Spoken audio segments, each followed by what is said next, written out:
دیکھیے ان انگوٹھیوں سے علماء بہت سارے بڑے بڑے کام بھی لے لیتے ہیں. رہبر معظم کے متعلق پچھلی دفعہ بھی بات آئی تھی. اچھا چیزیں آپ دیکھ رہے ہیں بعض اوقات لوگ اس پہ اعتراض بھی کرتے ہیں کہ بہت زیادہ ایرانی علماء کا تذکرہ، یعنی لوگ تو آج کل انہوں نے ایران عراق اور نہ اس کے اندر ڈیوائیڈ کر دیا ہے، خود سے خود ساختہ ڈویژنز کر دی. لیکن بہرحال ایرانیوں کے اندر خصوصیت ہے جو کہ اور جگہوں پہ شاید حالات اتنے موافق نہیں ہیں، لیکن وہ اپنے علماء کی ایک ایک چیز کو ڈاکومنٹ کرتے ہیں. یعنی حتیٰ کہ ہمیں کبھی آپ کو تصویر دکھانے کے لیے مثلا ہمیں نماز کی تصویر اگر دکھانی پڑے، بڑا ڈھونڈنا پڑتا ہے کہ بھئی یہاں شیعہ پاکستان کے اندر جو نماز ہو رہی ہے، یہاں کے عالم کی کوئی چیز ڈاکومنٹ ہی نہیں ہے، کوئی چیز پڑی ہوئی نہیں ہے، کریٹ یعنی کوئی شخص کر کے اس طرح سے کچھ کر کے جس کے اوپر ڈالتا بھی نہیں ہے. تو وہاں کی چیزیں زیادہ ملتی ہیں، تو نتیجہ ہے کہ جس نے کام زیادہ کر کے ڈالا ہوا ہے اس کی چیزیں لوگوں کے سامنے زیادہ آ جاتی ہیں. ورنہ ایسی کوئی ڈویژن ہمارے پاس نہیں ہے ایران عراق کے اندر کوئی تقسیم ہو علماء کی مراجع کی، ایسا کچھ نہیں. تو بہرحال دیکھیے رہبر معظم جیسے میں نے کہا کہ مختلف قسم کی انگوٹھیاں پہنتے ہیں، الگ الگ نگینے ہیں، الگ الگ نقوش ہیں، ان کے الگ الگ اثرات ہیں. رہبر کے 4 بیٹے، 4 مصطفیٰ، مجتبہ، محسن اور میثم. یہ 4 بیٹے، ان میں جو مجتبہ خامنہئی، جب ان کی شادی کی بات چل رہی تھی، اچھا ان کی جو شادی کی بات جو چل رہی تھی وہ غلام علی حداد عادل ان کی بیٹی سے چل رہی تھی، جو پارلیمنٹ کے سپیکر بھی رہ چکے ہیں اور صدارتی انتخابات میں بھی کھڑے ہوئے تھے، لیکن کچھ دن پہلے انتخابات سے انہوں نے اپنے کاغذات واپس لے لیے تھے. اچھا دونوں طرف کے بزرگ، لڑکے اور لڑکی، انہوں نے کہا کہ لڑکی کو غیر محسوس انداز میں اسکول میں اس طرح سے پسند کیا جائے کہ اگر کسی وجہ سے رشتہ نامنظور ہوتا ہے تو لڑکی کو کوئی صدمہ نہ پہنچے. یہ دونوں بزرگوں نے طے کیا، جب یہ لوگ خود ہی طے کر رہے تھے چیز، تو انہوں نے کہا کہ اس طرح سے غیر محسوس انداز میں اس کو دیکھا جائے. اچھا ہم یہاں اپنے آپ کو دیکھتے ہیں، لڑکی کو جس طرح سے قربانی کے بکرے کی طرح سے بے رحمانہ طریقے سے ریجیکٹ کیا جاتا ہے، یعنی اس کے کچھ اس کے دل پہ کیا اثرات ہوتے ہیں کیا، یعنی بالکل یعنی خود خواتین بلکہ اس انداز سے ریجیکٹ کر کے آتی ہیں. خود یعنی آپ کو ہی میں مخاطب کر رہا ہوں کہ اپنے بھائیوں کے لیے اور اس طرح سے کر کے، تو یعنی بہت شریفانہ طریقے سے کہ اس کے دل کے اوپر اس طرح سے اثر نہ ہو. اچھا اب بہرحال انہوں نے اس طریقے سے کسی غیر محسوس انداز میں اس کو دیکھ لیا اور پسند کر لیا. پھر اس کے بعد یہ ہوا کہ لڑکی سے بھی اس کی مرضی معلوم کی جائے. بہرحال لڑکی سے بھی مرضی معلوم کی گئی اور اس کی طرف سے بھی اوکے ہو گیا. اچھا اب رہبر جو ہیں دیکھا جائے تو یہ شادی بڑی شان و شوکت سے ہو سکتی تھی. اگر وہ شان و شوکت دکھانا چاہتے تو کون روکتا ان کو؟ یعنی ولی فقی کے اعتبار سے بحری، بری اور فضائی افواج کے کمانڈر بھی ہیں. ایران کے جو گیس، پیٹرول اور تیل وغیرہ کی جو آمدنی کا خمس ہے وہ بطور ولی فقی اس کے اوپر بھی ان کا اختیار ہوتا ہے. یہ نہیں کہ معاذاللہ ان کی اپنی پرسنل ذاتی حیثیت کے اندر جو ہے یہ چیزوں کا استعمال کرتے ہیں، ایسا نہیں. بطور ولی فقی لیکن اختیار ہے، اور اپنے کیونکہ بطور مرجع اپنے مقلدین کا خمس بھی ان کے پاس آتا ہے. تو دیکھا جائے تو دنیاوی اعتبار سے کتنی زیادہ چیزیں ایسی تھیں کہ اگر یہ خرچ کرنا چاہتے اور تظاہر کرنا چاہتے اور شان و شوکت کے ساتھ شادی کرنا چاہتے تو کوئی امر مانے نہیں تھا، نہ کوئی ایسی مخالفت. چند لوگ اگر اعتراض کرتے بھی تو بھول بھال جاتے کچھ عرصے. لیکن رہبر نے حداد عادل کو بلوایا، ہونے والے اپنے سمدھی کو، اور کہا کہ دیکھو میرے پاس فقط ایک گاڑی ہے، کچھ کتابیں ہیں، 3 کمروں کا ایک گھر ہے. ایک کمرہ میرے استعمال میں ہوتا ہے، ایک کمرہ میرے گھر والوں کے استعمال میں ہوتا ہے. اور ایک کمرہ حکومتی میٹنگز کے لیے مخصوص ہے. میری مالی حیثیت اتنی نہیں ہے کہ میں بیٹے کو ایک الگ گھر لے کر دوں. تمہاری مالی حیثیت مجھ سے بہتر ہے. البتہ ایک گھر میرا ہے 2 منزلہ، جو کہ میں نے ایک 2 منزلہ گھر جو ہے کرائے کے اوپر لیا ہوا ہے، اور ایک منزل پر مشتبہ رہتا ہے اور دوسری منزل پر مشتبہ رہے گا اور دوسری منزل پر مصطفیٰ.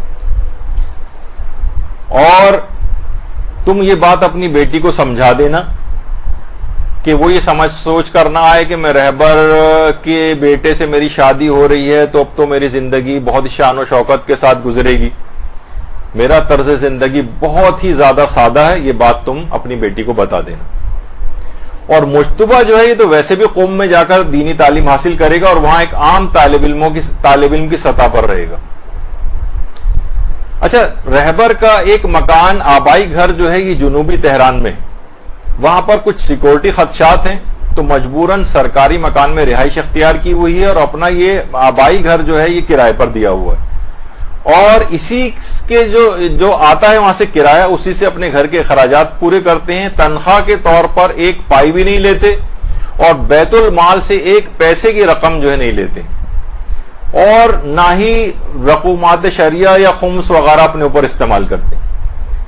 اچھا، اب جب حداد عادل سے بات ہوئی تو ان سے رہبر نے کہا کہ جو مشتبہ ہے اس سے بیٹی کے مہر کے سلسلے میں جو ہے وہ بات کرو. تو رہبر نے کہا کہ دیکھو، مہر کا اختیار آپ کی بیٹی کو ہے، جو بھی چاہے منتخب کرے. اچھا، میں ایک چیز اور بتا دوں بیچ میں، شاید آپ میں سے اکثر کو پتا بھی ہو. ایران میں ایک سسٹم ہے، وہاں کے پہلے سے رائج ہے، اس میں علماء اس کو بہت ختم کرنے کی کوشش کر رہے ہیں کہ وہاں پر شادیاں اس لحاظ سے بہت زیادہ پریشان کن بھی بنتی جا رہی ہیں کہ سونے کے سکے مہر کے طور پر طے ہوتے ہیں. پہلے بتا دوں، ایک سونے کا سکہ تقریباً $300 کے برابر ہوتا ہے. $300. آج کل 140 کا چل رہا ہے، چلیں 150 بھی لگائے، میں سننے میں آ رہا ہے کچھ دنوں میں 180 بھی ہونے والا ہے، خدا نخواستہ. تو بہرحال اس ملک کا کیا حال ہوگا اس کے بعد. تو $300 کے برابر سمجھیں، ایک لحاظ سے 40-45 ہزار کا ایک سونے کا سکہ. اور بہت سی جگہوں پہ کیا طے پاتا ہے مہر، مثلاً 800 سونے کے سکے، 400 سونے کے سکے، 150. پھر اس کے بعد یہ ابتدان ہوتا ہے، پھر بارگیننگ وغیرہ ہوتی ہے جو بھی. اور اگر طلاق ہو جاتی تو وہاں کے عدالتوں سے عام طور پر، اچھا اس وقت تو شادی کر لیتے ہیں کہ بھئی آدمی جیسے یہاں پہ بھی ہوتا ہے، اور حق طلاق لکھوایا نہیں جاتا کہ بھئی طلاق کہاں ہوگی، ظاہر ہے گڈ گیسچر میں ایک سب چیز ہو رہی ہوتی ہے. لیکن جب باقاعدہ وہ تنگ کرتا ہے اور اس کے بعد طلاق بھی نہیں دے رہا ہوتا اور دوسرے ملک جا کر بیٹھ جاتا ہے، اور جو پھر والدین پریشان ہوتے ہیں کہ ہم نے شرط کیوں نہیں رکھوائی تھی حق طلاق کو بطور وکیل تفویض کرنے والی. تو وہاں پہ بھی یہ ہوتا ہے کہ اس وقت تو ایکسپٹ کر لیتے ہیں، لیکن بعد میں جب وہ مہر نہیں، طلاق ہوتی ہے اور مہر نہیں دے پاتا تو پھر اس کے بعد اس شخص کو جیل جانا پڑتا ہے. اکثر بلکہ بھی طلاق نہیں بھی ہوئی بھی اور وہ مہر کا تقاضا کرتی ہے تو اکثر دباؤ ڈالنے کے لیے جب ذرا لڑائی جھگڑے وغیرہ ہوتے ہیں تو کورٹ میں جا کے کیس کر دیتی ہے. ہزاروں کی تعداد میں خاوند حضرات جیلوں کے اندر آج کل بند ہیں کہ انہوں نے مہر جو اتنا زیادہ بڑا ایکسپٹ اس وقت کر لیا تھا نہیں دے پائے. تو عدالت کم سے کم 120 سونے کے سکے کا تو کم سے کم فائن اس کے اوپر کرتی کہ اتنے سبمٹ کراؤ گے تو چھوٹو گے، ورنہ نہیں. تو باقاعدہ وہاں ایک ادارہ بھی بنایا گیا ہے کہ جو کہ ڈونیشنز اور اس طرح سے کلیکٹ کرتا ہے تاکہ اس قسم کے جو قیدیوں کو چھوڑوایا جا سکے. خیر، تو میں بڑی تفصیل اس میں چلا گیا. تو رہبر نے کہا کہ اچھا وہاں ظاہر تمام آپ جو رسومات ہیں بالکل ایک تلوار چلا کے تو ان کو ختم نہیں کر سکتے. کہا کہ نہیں، یہ جو 800 400 اور اس طرح کے سونے کے سکے نہیں، صرف 14 سونے کے سکے تک اگر یہ مہر مقرر ہوتا ہے تب تو بات ٹھیک ہے، لیکن 14 سونے کے سکے سے زیادہ اگر آپ نے مہر کا تقاضا کیا تو ٹھیک ہے، آپ کو اختیار کر سکتے ہیں، دیکھا جائے گا، لیکن یہ کہ پھر میں نکاح نہیں پڑھاؤں گا. اس سے زیادہ اگر مہر ہوا تو میں نکاح نہیں پڑھاؤں گا. اس سے پہلے بھی میں نے کبھی نہیں پڑھا ہے. یہ ایک لحاظ سے امر بالمعروف. اچھا ویسے دیکھا جائے تو اس کے اندر ویسا کوئی بطور حکم کرنا اور بھائی ایک مہر کا ایک عورت کا اختیار ہے کم یا زیادہ رکھ سکتی, دونوں پارٹیاں اگر ایکسپٹ کریں گی تو ہو جائے گا ورنہ نہیں ہوگا. تو رہبر نے اس لحاظ سے کوئی ان کو پریشرائز نہیں کیا, بلکہ کہا صرف اتنا کہ پھر کسی اور سے نکاح پڑھوا لیجئے گا, میں پھر اس کے بعد نکاح نہیں پڑھاؤں گا. اچھا اب اچھا وہاں دوسری ایک اور بھی چیز ہے. آج بہت ساری اس طرح کی رسومات ایران کے لحاظ سے یہاں کی سے تو آپ واقف ہیں. شوہر و بیوی جو ہونے والے ایک دوسرے کو قیمتی تحائف کا تبادلہ یہ تقریباً واجب کے برابر ہے وہاں پر, اور عام معمولی تحائف نہیں, قیمتی ترین تحائف کا تبادلہ کرتے ہیں عام طور پر. علماء وغیرہ کے خاندانوں میں شاید اتنا نہیں ہوتا, لیکن عام جو وہاں کا ایک ہے مسئلہ, اس پہ بہت کافی کوشش ہو رہی ہے کسی طرح سے اس پہ قابو پایا جائے. تو اب مجتبہ جو تھے انہوں نے تو کہا کہ میں, اچھا وہاں پہ کیا ہے, انتہائی قیمتی گھڑیاں, انتہائی قیمتی انگوٹھیاں, سونے کے زیورات اس طرح سے جو ہے وہ تحائف میں دیے جاتے ہیں. مجتبہ نے منع کر دیا کہ میں اس قسم کا کوئی تحفہ دے ہی نہیں سکتا ہوں. رہبر معظم نے اس موقع پر کہا کہ میں اپنی ذاتی عقیق کی انگوٹھی, یہ مجتبہ ہیں, دونوں باپ بیٹے آپس میں مل رہے ہیں, انہوں نے کہا کہ میں اپنی ذاتی عقیق کی انگوٹھی حداد عادل کو دی. کہا کہ کسی نے مجھے تحفے میں دی تھی, لیکن یہ انگوٹھی اب میں اپنی بہو کو تحفے میں دینا چاہتا ہوں. اور کیونکہ مجتبہ, اور اس سے بھی میں یہ کہتا ہوں مجتبہ کے لیے کوئی قیمتی تحفہ نہ خریدے, بلکہ میری اسی انگوٹھی کو مجتبہ کو تحفے میں دے دے.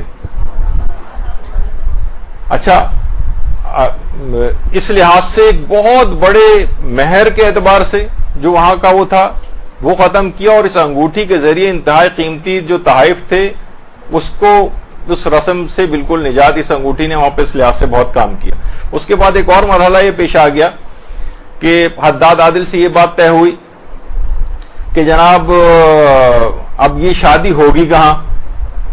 تو کہا کہ اگر تم کسی, رہبر نے کہا کہ کسی بڑے جگہ پہ اگر تم کرنا چاہو تو تمہیں اختیار ہے, لیکن پھر میں شریک نہیں ہوں گا. میرا یہ 3 کمروں والا جو گھر ہے اس میں جتنی بھی مہمانوں کی گنجائش بن سکے اس سے آدھے مدعو کر لو. تو انہوں نے کہا یہ تینوں کمرے اگر ملا بھی لیے جائیں تو بہرحال 200 کی گنجائش بنتی ہے, کچھ باہر کا بھی اطراف میں لے لیا جائے تو اس کے آدھے یعنی 100 50 دونوں طرف کے مہمان, قریب ترین رشتہ دار, اور اس میں کچھ صدر خاتمی بھی تھے اس زمانے میں, اور ہاشمی رفسنجانی حیات تھے, اور کھانا بھی بہت سادہ تھا. اور بارات 2 ٹیکسیوں میں گئی, بارات 2 ٹیکسیوں میں گئی ہے. اور ایک موقع پر گاڑی کی بڑی شدید ضرورت پیش آ گئی تھی, لیکن رہبر نے سختی کے ساتھ منع کیا ہوا تھا کوئی سرکاری گاڑی استعمال نہیں کی جائے گی, اور صرف ایک قالین, وہاں پہ قالین تو ایسے ہی جیسے چٹائی کا ایک نہیں فولڈ کر کے کسی کو چٹائی تحفے میں دیں. ایران میں قالین لگژری اور وہ شمار نہیں ہوتے, بلکہ ایک ضرورت کی ایک چیز ہوتی ہے. ایک قالین, چھوٹا قالین جو ہے رہبر نے تحفے میں دیا, ایک حداد عادل نے دیا, اور تاکید کر دی گئی تھی کہ دفتری یا حکومتی کوئی بھی چھوٹی سے چھوٹی چیز بھی شادی میں استعمال نہیں ہوگی. تو بہرحال آپ نے دیکھا کہ رہبر کی وہ انگوٹھی ایک بظاہر ایک دنیاوی اعتبار سے ایک بے قیمت انگوٹھی, یعنی دنیا کے اعتبار سے, یعنی اس کے اندر کوئی قیمتی نہیں تھی کوئی بہت زیادہ, لیکن کتنے قیمتی جنجالوں سے اس نے گھرانوں کو جو ہے نا وہ بچا لیا. اچھا اللہم صلی علی محمد.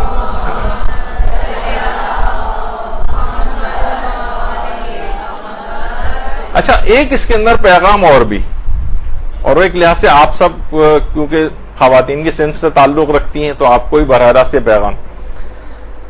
دیکھیے اس شادی میں جو سب سے زیادہ رول پورا فل پلے کیا ہے, آپ بھی سوچ رہے ہوں گے صرف مرد حضرات نے جو ہے وہ پلے کیا ہے سارا. یہ 2 آدمیوں نے ساری چیز کی, ڈیلنگ سب کی, اور اس کو ایک سادہ ترین شادی کے اندر تبدیل کر دیا.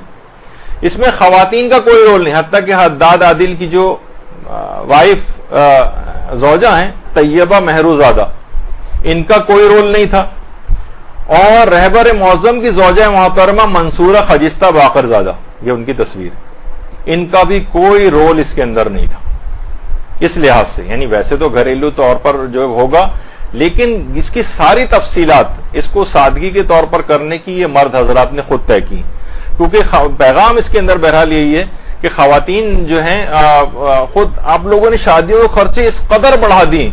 وہ جناب ڈرون بھی آپ کو چاہیے تصویروں کے لیے, اور اس کے علاوہ جناب وہ کسی بڑے اس جگہ سے بیوٹی پارلروں کے لاکھوں روپے کے اخراجات ہو گئے ہیں, کپڑوں کے اخراجات ہو گئے ہیں, کھانوں کے اور ہوٹلز کے اور لانس کے, اور دنیا جہان کے آپ خود واقف ہیں کہ ایک عام سے جو بالکل ایوریج اور متوسط گھرانے کے ان کی 25-30 لاکھ کی ساری اگر آپ دیکھا جائے تو شادیاں جو ہیں وہ اس سے کہ تو میں بہت 25-30 لاکھ کم سے کم اس کے اندر خرچ ہونے لگے ہیں. اور اس طرح سے جو لوگ ایک اعداد و شمار جو جمع کیے کسی اخبار کے اندر پڑھا تھا ایوریج گھرانوں کی شادیوں میں کتنے اس کے لیے قرضے لیے جاتے ہیں, کتنے جگہوں سے وہ سال تک وہ اتارے جاتے ہیں. لیکن کیا وہ ایک دن کی بادشاہی قائم کرنے کے لیے, ایک دن کے تظاہر کے لیے, ایک دن کی شوبازی کے لیے اتنے زیادہ, یہی 25 لاکھ روپے سادگی کے ساتھ اگر 1-2-3 لاکھ کے اندر کر دی جائے, اور اس کے بعد ان نئے خاندان والوں جو بن رہا ہے ان کا شوہر و بیوی کا, انہی کو آپ گفٹ کر دیں گے, زندگی بھر میں ان لوگوں کے لیے کچھ کام آ جائیں گے یہ پیسے.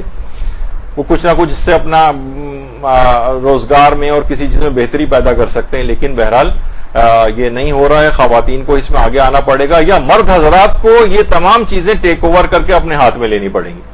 خواتین کیونکہ مجھے پتا ہے کہ آپ اگر قائل ہو بھی جائیں تو جو آپ کو جن دیگر خواتین سے مقابلہ کرنا پڑے گا وہ اتنی مضبوط ہوں گی کہ وہ آپ کو دبا لیں گے. تو بہرحال یہ شادی بھی طے ہو گئی, اس کے بعد بہترین طریقے سے انجام پائی, اور مجتبی خامنئی, اس کے بعد ان کی اولادیں بھی ہوئیں, اور اس کے بعد یہ خوش و خرم زندگی سادگی کے ساتھ آج بھی یہ لوگ گزار رہے ہیں, اور ایک بہترین بابرکت زندگی ان کے سامنے.